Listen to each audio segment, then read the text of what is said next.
what we fail to understand is like when you look at it, what we were saying, fam. How many male R&B albums can you name in the last 10 years from UK artists? And we've had the artists.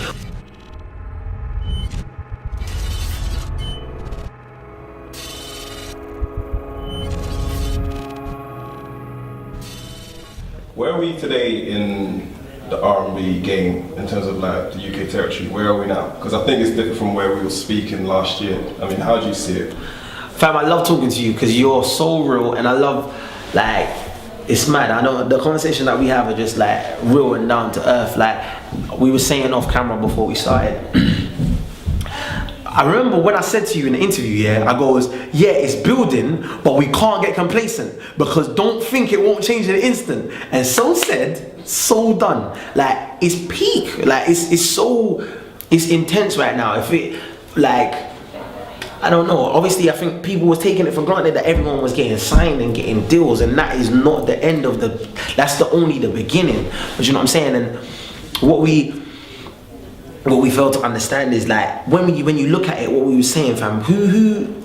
How many male R&B albums can you name in the last 10 years from UK artists? And we've had the artists. We've had the FDMs. Like we've had McLean, Tale, Bluey, Angel, Loic. I said Loic, did I say Loic? Yeah, Nathan. Like, you know, we've had people, like, we've had Lamar, and I can only name actual albums that have been released, like 3 or 4.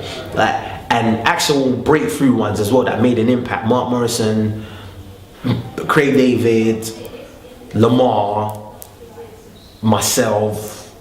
Since then, yeah, like, how many albums have been released? And it's mad. Like that's why I was so happy when Labyrinth's album came out, because obviously Labyrinth he's a G, he's a proper genius, and he's killing it right now, and that's perfect. It's like, but obviously he signed to Simon Cowell. Like, what about just people that's just randomly making music, like the independent artists, or people that's just signed to labels and stuff? Like, who else is like getting a chance to release an album? Which is why I was kind of happy that I'm getting to release this album 3D, and my plan is to go after this album is to make my mixtape, which I've started. It's called Let's Really Go. That's coming out this year as well, and then I'm going straight onto another album again, because for me it's such a privilege to be able to release this album. I'm trying to just keep it pushing, and like I'm taking a lead from.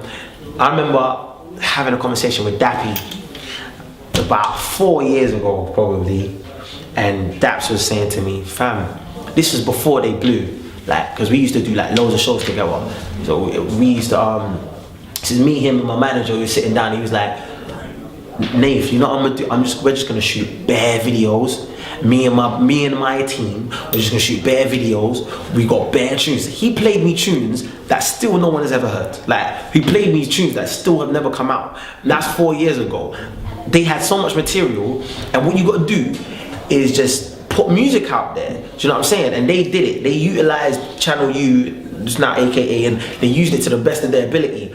And that's what I'm gonna do. Like, now it's the album, mixtape, another album, like keep it moving, innit? Like, because what they did, they released an album, then they released another album, and they gradually just built to where people just want to buy what they've got. Do you know what I'm saying? It was plus they was making great music, and they're 3 people that everyone could buy into as well. Like, it was very relatable. It's a wicked mix. So shout out to N-Dubs. They already know I love them. Like, I got love for them. So like, it's kind of those blueprints that we gotta follow. And R&B wise, man, in the UK, we just gotta try our hardest to kind of just break through and make music.